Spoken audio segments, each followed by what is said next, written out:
Hi guys, welcome back to our YouTube channel. So in this video tutorial, I'm going to show you or give you tips on how to get full long sleeve kit in FIFA Mobile. The first thing that you'll need to do is to select these players.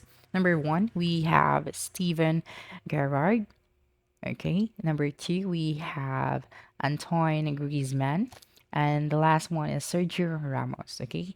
If you select this player, the more chances of you getting the long sleeve kit in FIFA Mobile. Now, the second thing that you can do is to select the right team and league.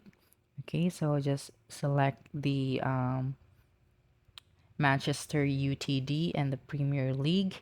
So if you're going to do that, then there is more chances that you can get the long sleeve or the full sleeve in FIFA Mobile kit.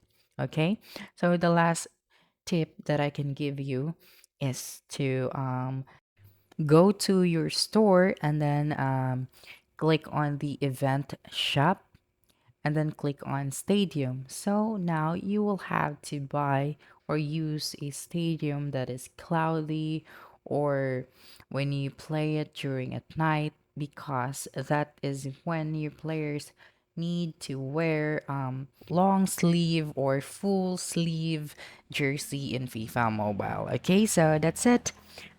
We are not sure if that is 100% effective, but still, there is more chance of you getting that jersey. Okay, so don't forget to subscribe to our YouTube channel for more video tutorials in the future. Bye bye.